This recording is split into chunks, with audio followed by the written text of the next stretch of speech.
Well, hello there. You join me now today as I'm making some lard. I'm rendering back fat of pig to make lard, and I thought I'd share how I do it.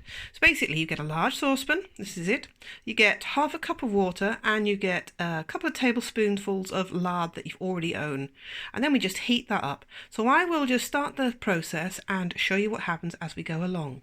This is the back fat and it's got some meat on, and at the end we make another product called töpörtyű or a crackling. Stay with me and you'll learn how. Right, it's just starting to steam. I added a little bit more water because it was starting to fry before it was rendering down, just a splash.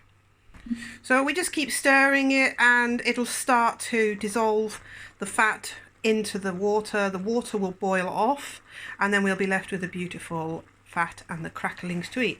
Now then, you might think it's a bit primitive cooking with lard, but we only use our own lard. These are pasture-reared, organic, homegrown pigs. They are full of rich omega-3 fats, so this is a healthy fat to use. If they'd been fed on bag food and normal pig diet that a commercial pig's fed on, they'd be an omega-6 fat. That would be unhealthy, but this is luscious, omega-3 rich, lovely fat and lard. Come back later.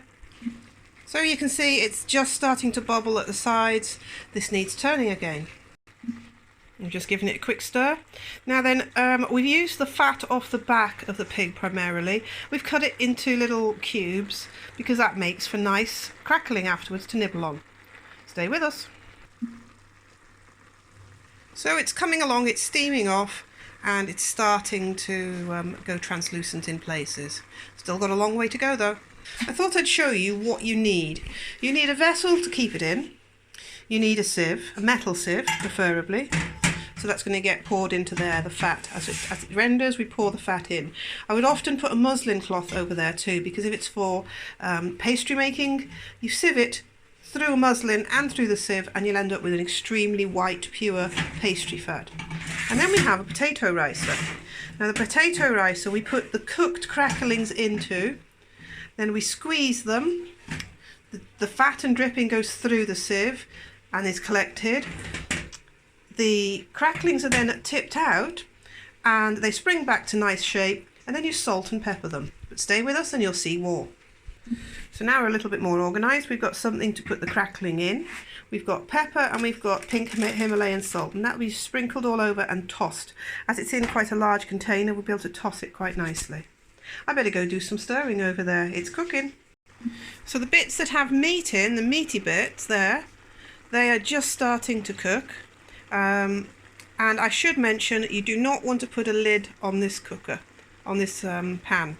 It's got to steam off the water and steam off all the water content from the meat and the fat. Right, can you see at the bottom now? We're just starting to see some of the lard rendering. So we're getting there.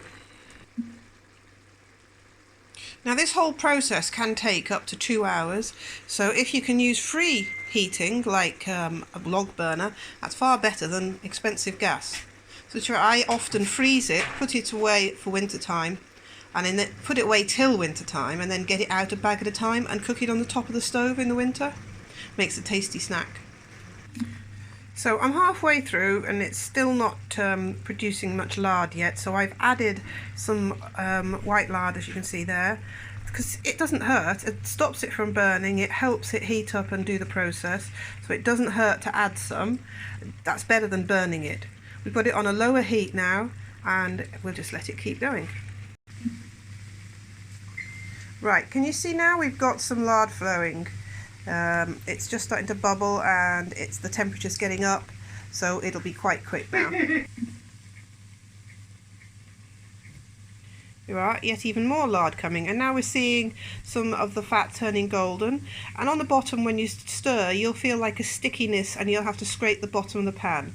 Now the pan will have some fat residues and burnt-ish, well, it's more golden sticky on the bottom than burnt, so you have to keep stirring, and then afterwards we put a bit of vinegar and water to cook the pan, to clean it after we've got our lard out. I'll show you that later.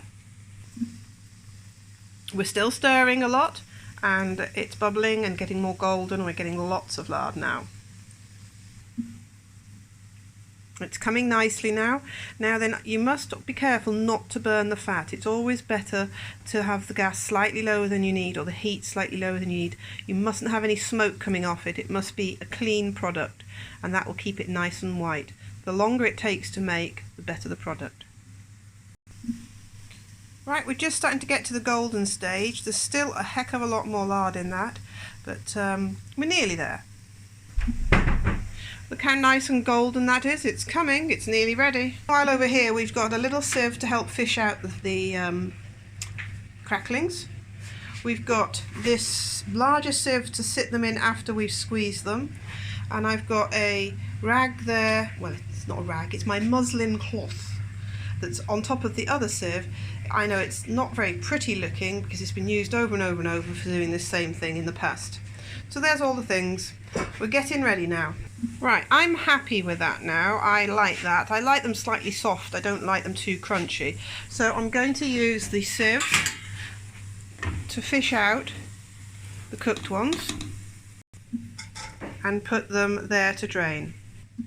There we are. There's the lard, and as you can see on the bottom there's a little bit of residue. Here's the sieve we fished out with. Here's a muslin cloth, and underneath is a second sieve, and that's going to sieve it twice and filter it to get pure white lard into the container.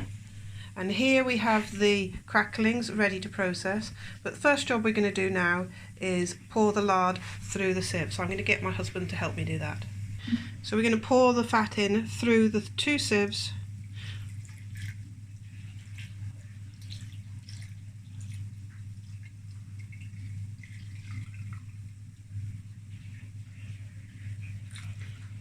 Alright, we're going to need another container.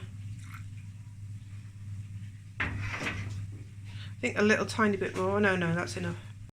So we've still got a bit left.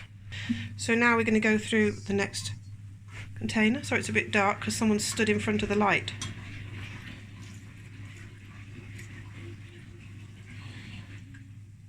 Alright.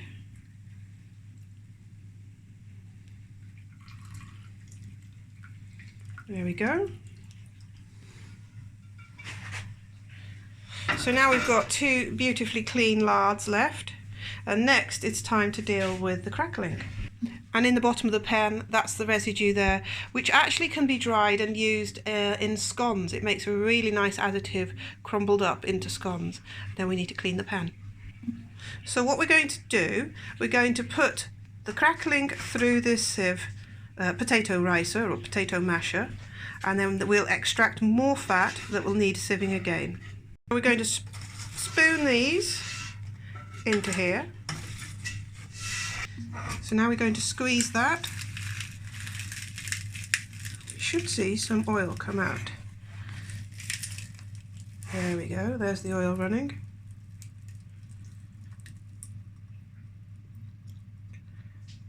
Second batch.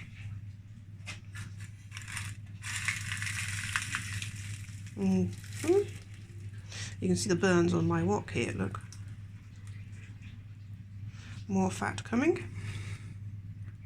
Good strong man to do this job. Yes, dear? Yeah. Right, now tip it out into the... And then we'll keep repeating that process for a moment. Now we need to pour this extra lard in that we've got. I might have to heat that up to get it to run, but you get the gist of it. That's got to be sieved. Now the next job is to put some salt and pepper on, so I'll sprinkle the salt over the top and we'll put some pepper on.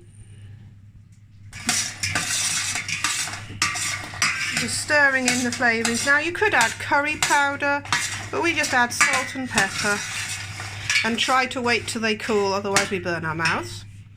Then here we're going to remove the first sieve, and that's the second pile of residue, and underneath we've got perfectly clean, so we know now we've sieved out all of the bits and bobs from it and we should have pure white lard. And here we have the final taste, the final thing.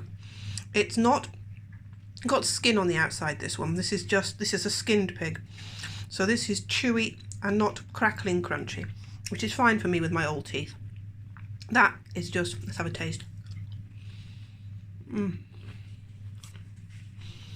It's mouth-watering, it's juicy, It's savoury and it's better than chocolates. Now to clean the pan. So I've got some homemade apple vinegar there. I'm just going to pour that in, and then we heat it up and stir, and it should come beautifully clean. Now there's my homemade vinegar. Absolutely brilliant. It's really cleaned out the pan well. There we go. Got a nicely clean pan, so the vinegar works well. We also make our own homemade vodka, and distilled alcohol is great as a cleaning solvent. So if that hadn't worked, we'd have just used a bit of alcohol. But stay with us and check out my other videos and you'll see how homemade vodka is made. So there we have it. We've got some rendered lard, we've got some really yummy cracklings, and we've got another one in the fridge that I was hoping would have chilled enough for you to see. But no, it's not.